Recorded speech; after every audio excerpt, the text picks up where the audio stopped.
Is an opinion program. The opinions expressed by the hosts and guests of this program are not the opinions of the management, staff, and advertisers of this station. Please direct all criticism, concern, and adulation to the hosts of this program.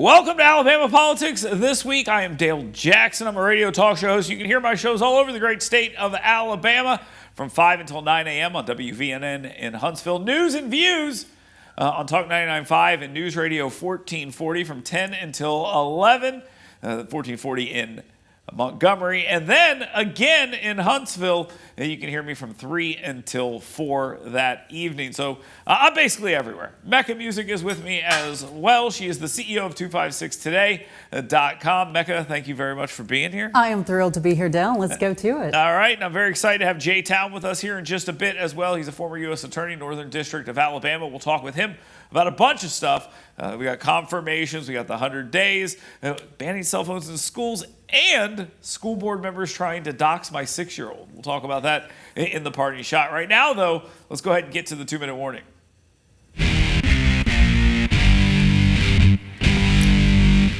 All right, Mecca, it has been a pretty busy week when it comes to confirmations. The question is who is in trouble? I think the answer is Matt Gaetz, obviously. That was going to be the issue before we recorded this, and it's the issue now.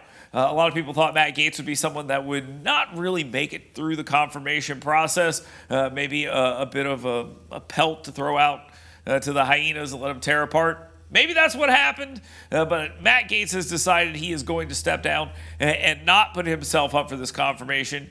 Is he the only one in trouble? Oh, absolutely not. But I will remember last week you spoke about this, and that was your exact theory, that this is the one they're gonna let go, and this is gonna happen. So I have to give you credit for that, Dale. You absolutely nailed it last week. What about the Department of Defense? What is going to go on with that? Let's talk about that a minute. The issue here is blood in the water. Yes. And that's really what it is. They got one. So is that one enough, or do we see them go after somebody else and say, okay, we're going to go and try to get Pete Hegseth too? They always say, oh, he's just a Fox News guy, but that's not true. He did a lot of time in the National Guard. It's not true, but he's got some service time in there. There are many in the defense community worried. I mean, these allegations of the sexual assault investigation that has come out, but they were already very worried about his lack of experience overseeing an $800 billion budget. Like this is Oh, a big, no. Oh, no. Because the experts are doing so well. What I'm saying, no, I mean, that is a valid point. Yeah. But I'm letting you know what I've heard from those in the defense company or the defense industry, that this was a bigger concern to them than Gaetz or any of the other nominations. I do like it, though. I get what you're saying, the concerns in the industry. So they might, grasp onto this issue just to push them out. Possibly.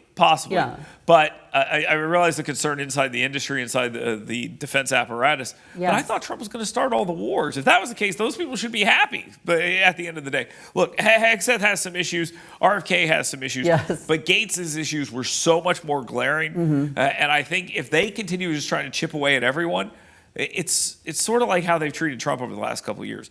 If he's a Hitler, if you start that he's Hitler, there's really nowhere to go from here. If you just start chipping people away, I don't think that's going to work. And you might not be wrong. Yeah, it might not. Let's go ahead and move on. Let's talk a little bit about those first 100 days. Eventually, we're going to get to a Trump presidency, and we're starting to see a little bit of what that might look like. Katie Britt, the senator from the great state of Alabama, she made it pretty clear that she expects Donald Trump to hit the ground running when he is sworn in, do away with all those executive orders that screwed up the border, and focus very closely on that. Tom Holman, this guy who is going to be the border czar, that guy is out there talking about going after mayors and governors and others who hoard illegal aliens and all these other issues.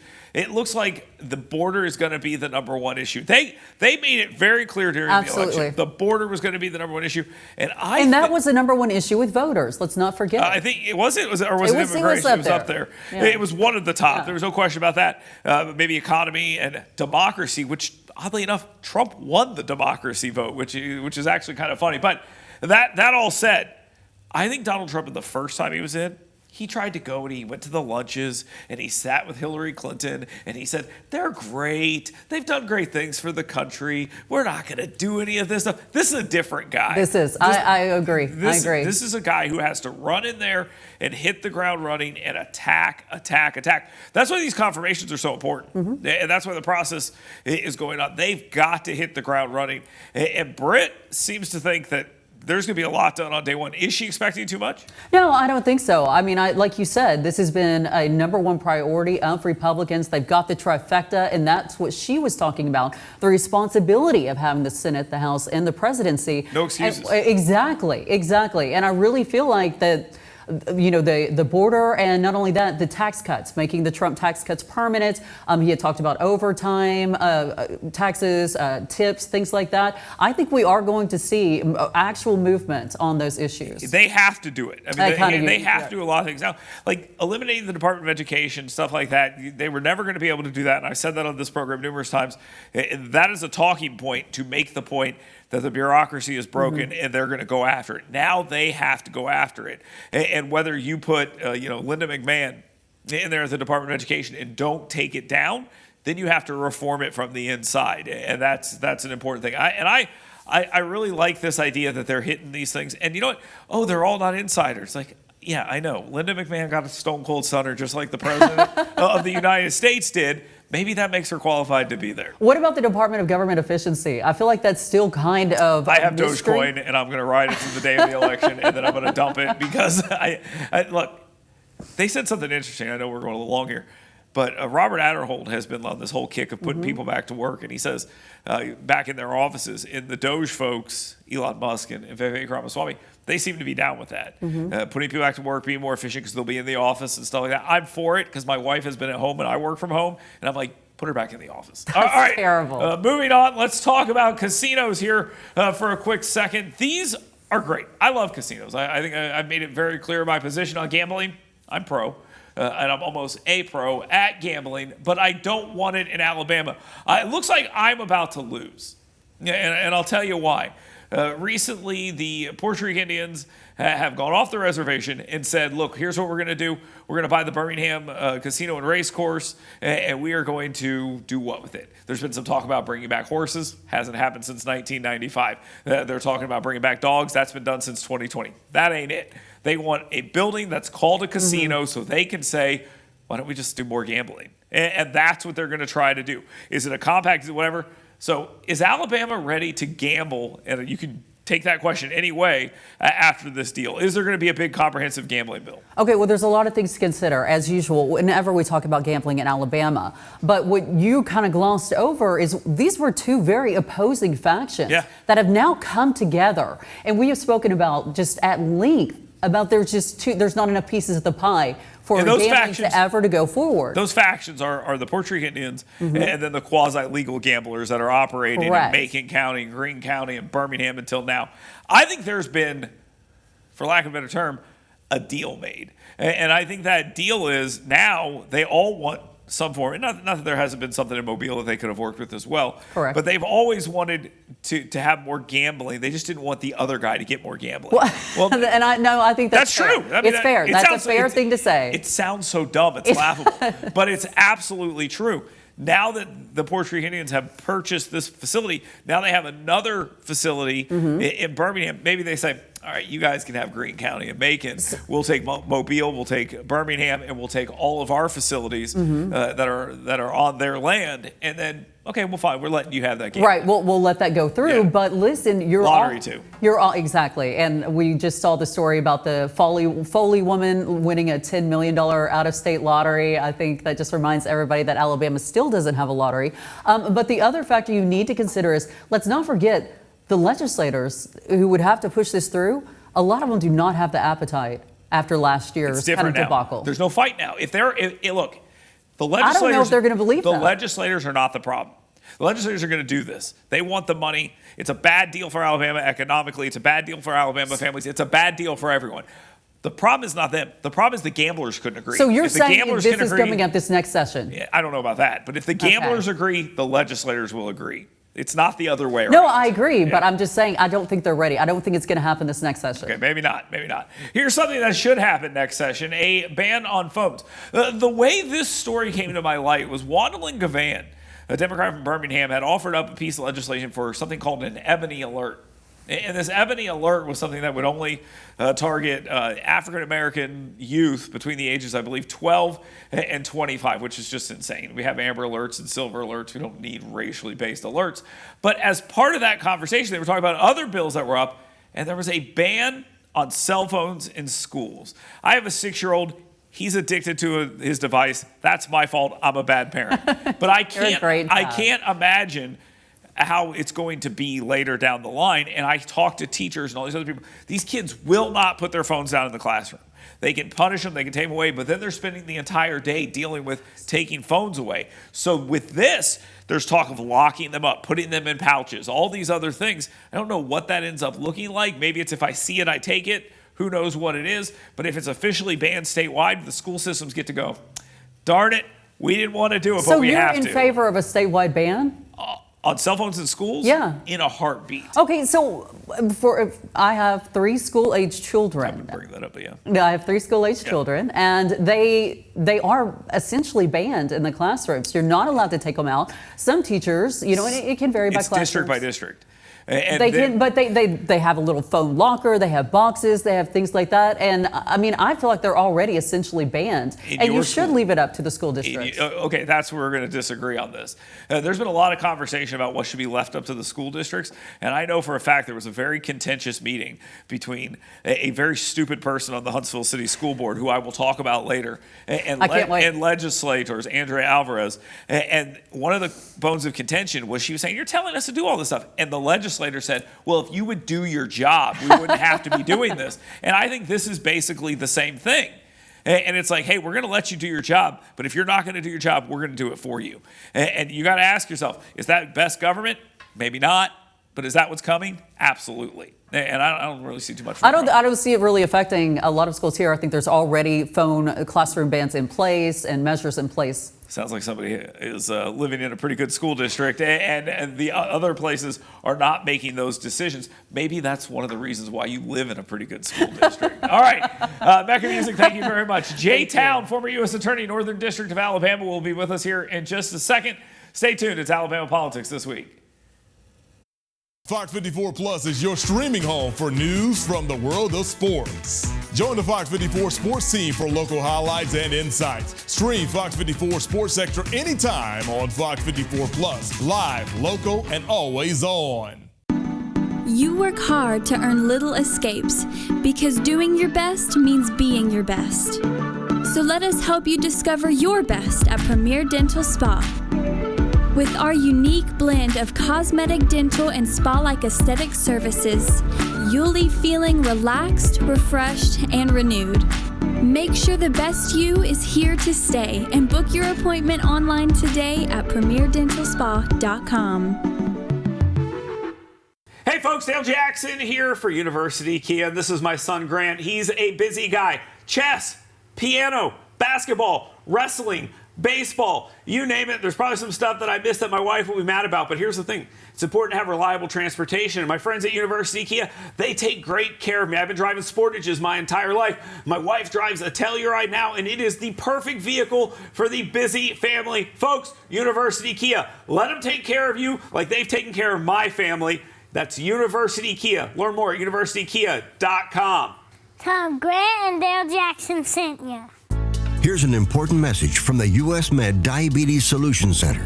If you have diabetes, you know the pain of pricking your fingers. But now, by wearing a small device called a continuous glucose monitor, or CGM, you can reduce your pain right away. It's easy to use and helps you make more accurate diabetes treatment decisions. If you use insulin daily, you might be eligible to get your own continuous glucose monitor. If you have Medicare or private insurance, call to see if you qualify for a CGM at little or no cost. Shipping is free and will even bill your insurance company for you. US Med is the #1 rated supplier on Google and Facebook reviews. So call us right now to see if you qualify for a CGM at little or no cost. US Med. Better service. better care. Want fun, safe, intelligent fitness programming? Want to build muscular strength, cardiovascular endurance, drastically improve range of motion and mobility, and learn proper nutrition to fuel your life with energy and emotional health? Well, come find out why Iron Tribe Fitness is ranked one of the top 5 fitness programs in America. Come find out why personal training and intentionally working on your current movement patterns individually is not only important, it's just another core value that separates Iron Tribe Fitness from other fitness facilities. To learn how to get your 2-week free pass, go to irontribefitness.com. Attention! This is a public notice from the Social Security Disability Helpline. If you're one of the millions of Americans who are disabled and unable to work, you may be eligible for disability benefits from Social Security. Receiving benefits is your right. If you suffer from physical or mental disability, whether you're applying for the first time or you've already been denied, we can help. We'll evaluate your situation and deal with Social Security on your behalf. Best of all, there's no fee until you receive your benefits. Remember, we only get paid if you win your case. There are many reasons and conditions that may make you eligible for disability benefits. Many of them you may not be aware of. So if you're disabled and unable to work, call now to get started with your free, no-obligation consultation. Call 877-744-0750. That's 877-744-0750. 877-744-0750. Fox 54 Plus is your streaming home for news from the world of sports. Get the latest scoop on Bama straight from the coach's mouth. Stream the Kalen DeBoer Show anytime on Fox 54 Plus. Live, local, and always on.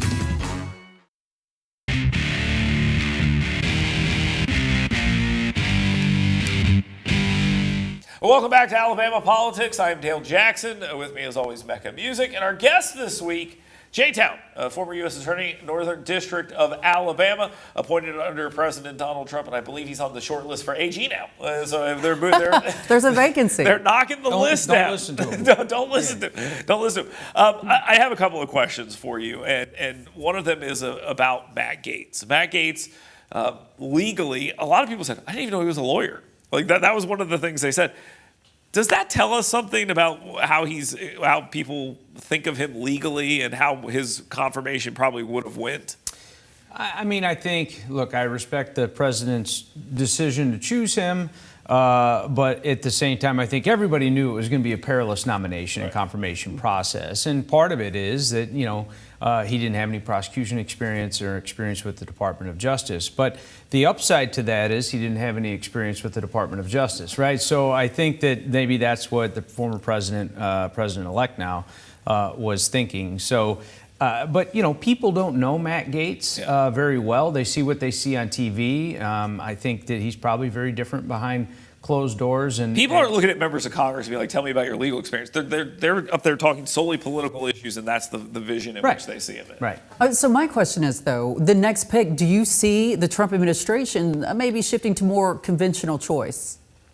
I think it'll still be a deep red MAGA Republican loyalty, but I think they will probably, as you're suggesting, shift to someone that maybe has that experience, either running a large agency or in the intelligence or the prosecution world. I think that would just be wise at this point. Well, let's move to more of a legal realm since Sure. you operate there. We saw this week the suspension of the sentencing, not necessarily that it's been dealt with. I mean, you've been very critical of all of this since it all started. It was lawfare, and it's kind of like calling Trump Hitler. Like, we have to put this guy in jail. Oh, he won. Never mind. I mean, and now let's go to Mar-a-Lago and have coffee. He's Hitler. At the same, well, I haven't called Biden Hitler, but I would go meet with him if he asked. Sure, he's president. But if you're calling him Hitler, you look ridiculous. But we've all been very critical of this. The lawfare side of this, it failed. I mean, to put it bluntly, they try to give all the cases are either falling apart or are about to. Yet this Judge Merchan in New York is still like, we'll see what happens. Are they going to go after him in 2029? Judge Merchan makes Judge Ito from O.J. Simpson fame look like a reasonable judge, right? I mean, he's the worst judge in America, and I say that not to be bombastic. I watched that trial because I was covering it as an analyst every night. And he was awful. He was god-awful. And to think that it's not some sort of constitutional violation of Trump's rights to hold a sentencing for 4 years, longer than 4 years, 4.5 years it would be, just so that there's no politics involved. There's been politics involved since the beginning. Now, if Trump wants that to happen, peace. I'm fine with it. But at the same time, I think that he should at least have to do a fundamental ruling on the immunity motion because there was a mountain of immunity evidence that was entered into the record in front of this jury that convicted Trump. So will that happen? What is the likely outcome of this? Oh, your guess is as good as mine, but Merchan is such a political animal that he's going to play his New York politics first. He's not going to follow the law and the canons of justice. So it wouldn't surprise me if he just delays a decision on the immunity till much down the road, further down the road. I just don't think, I mean, the easiest thing for Merchan at this point would be to fine Donald Trump $1 and call it a day. He'd appeal that. Oh, Trump would. Oh, yeah, you bet he would. He should. This was a garbage trial. Right, I agree with that. Is all legal jeopardy for all intents and purposes over for Donald Trump? Yes. I mean, can we just admit that Donald Trump has alligator blood in his veins? Yeah. Right? All of us would have been on the floor in a pile if we went through what this man has gone through in the last 4, 5, really 8 years. And he has not only drawn an inside straight, but an inside straight flush, and did it with really dignity. So his legal peril is over. We have talked about this on previous shows, but it seems like voters agree with you on your stance as evidence in this election. Well, I think voters, I don't know if they agree whether or not they think his legal peril is over. I do think they agree it was lawfare that was targeting Donald Trump and not misconduct. Correct. Look at the democracy numbers. The democracy numbers broke towards Trump because the argument was, democracy is in peril. It's like, we believe by the Biden administration, which is, I mean, I'm sorry, I consume a lot of news. You're on the news a lot. And if you're watching it, you think it's going the other way, and the American people are like, this is garbage. Right. Well, and to hear the left complaining about how Trump would weaponize the Department of Justice if he were elected, and you just scratch your head and say, have you been paying attention for the last 4 years? That actually raises the last question I want to ask. Let's just say that you were up for AG. You're not. I understand that, but let's just say that you were. The first question you're going to get from a Democratic representative or a Democratic senator, and that is, are you going to be Trump's hatchet man? Are you going to go in there and are you going to go after Trump's enemies? The answer is obviously no, but they're obviously going to give a much longer answer. Is there anything they could actually glean from that confirmation process that would lead you to believe that they're not going to go at? I mean, this person's going to go put Trump's agenda in, and I think retribution is going to be a part of it. But look at Merrick Garland; he's obviously on the attack. Is that crazy of me to think? No, it's not. I don't think it's going to just be a retribution tour where I don't think they're going to make stuff up. That you just, let's put a case on that guy. I don't care what it is. I think there's going to be properly predicated investigations. But the thing about Merrick Garland is he has actually set some precedent here that might not be so favorable to people who might be perceived as enemies of. The norms have changed, and now you're not in control. Right. Let's say this. Let's give you a couple of examples of conduct anyway. About 45 seconds. Is that, those who didn't comply with the subpoenas from the United States Congress, when that happened with Trump folks, they were put in prison for several months. Mm-hmm. Well, there's plenty of folks in the current administration that did not, Merrick Garland being one of them. And I got to believe they might get some subpoenas here soon, too. It's very possible. I'm assuming that's going to come up. So the rules have changed, and that's the problem when you change norms and things like that. So there we go. J-Town, thank you very much for all of your insight. Former U.S. Attorney, Northern District of Alabama. We always appreciate him making himself available to us here on Alabama Politics This Week. We'll be right back. My party shots next. Mecca's Gone show gets so much better. Stay tuned. What's the address of your emergency? My 2-year-old son, we can't find him. From the Fox 54 Plus True Crime Series. I did not get an attorney because I'm a guilty man. I got an attorney because I'm tired of being accused of something I would never do. Little man's gone. He's missing. We can't find him. Little Man Lost. Available now on Fox 54 Plus. Stream on your schedule. Hey folks, Dale Jackson here for University Kia. This is my son Grant. He's a busy guy. Chess, piano, basketball, wrestling, baseball, you name it. There's probably some stuff that I missed that my wife will be mad about, but here's the thing. It's important to have reliable transportation. And my friends at University Kia, they take great care of me. I've been driving Sportages my entire life. My wife drives a Telluride now, and it is the perfect vehicle for the busy family. Folks, University Kia, let them take care of you like they've taken care of my family. That's University Kia. Learn more at universitykia.com. Tom, Grant and Dale Jackson sent you. You work hard to earn little escapes because doing your best means being your best. So let us help you discover your best at Premier Dental Spa. With our unique blend of cosmetic, dental, and spa-like aesthetic services, you'll leave feeling relaxed, refreshed, and renewed. Make sure the best you is here to stay and book your appointment online today at premierdentalspa.com. Here's an important message from the U.S. Med Diabetes Solutions Center. If you have diabetes, you know the pain of pricking your fingers. But now, by wearing a small device called a continuous glucose monitor, or CGM, you can reduce your pain right away. It's easy to use and helps you make more accurate diabetes treatment decisions. If you use insulin daily, you might be eligible to get your own continuous glucose monitor. If you have Medicare or private insurance, call to see if you qualify for a CGM at little or no cost. Shipping is free and will even bill your insurance company for you. US Med is the #1 rated supplier on Google and Facebook reviews. So call us right now to see if you qualify for a CGM at little or no cost. US Med. Better service. Better care.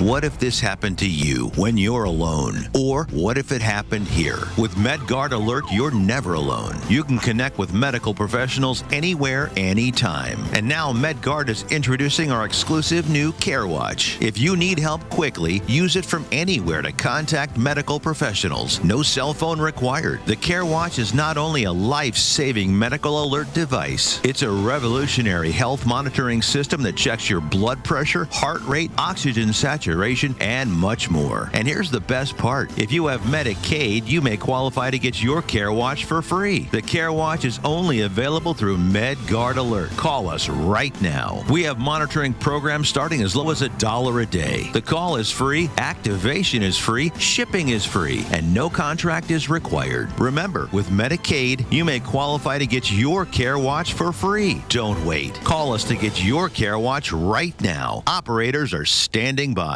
Want fun, safe, intelligent fitness programming? Want to build muscular strength, cardiovascular endurance, drastically improve range of motion and mobility, and learn proper nutrition to fuel your life with energy and emotional health?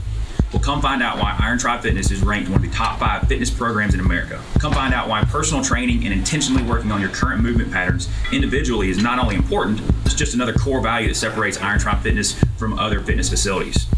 To learn how to get your 2-week free pass, go to irontribefitness.com.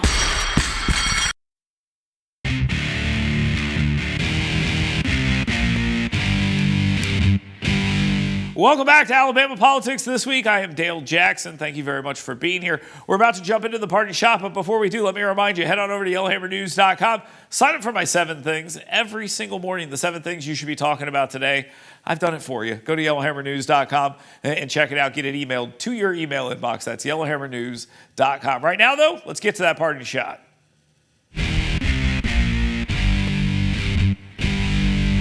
My party shot this week is directed at Ryan Renaud and Andrea Alvarez of the Huntsville City Schools. These are 2 absolutely ignorant people who are school board members who at various times have attempted to dox my 6-year-old child.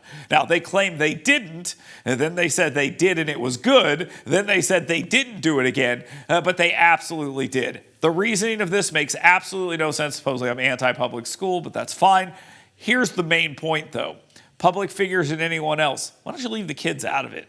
There's zero reason for us to be having a conversation where the children are brought up and referenced at all. I don't even know how many kids Andrea Alvarez has. I'm sorry for them, but I do not know how many kids she actually has. And the fact that she's referencing my child because she disagrees with me politically is pathetic, and I would say beneath a school board member, but Would the people who went to Huntsville City Schools understand that? Only 37% of them can read at grade level, and she's telling me that the district isn't failing.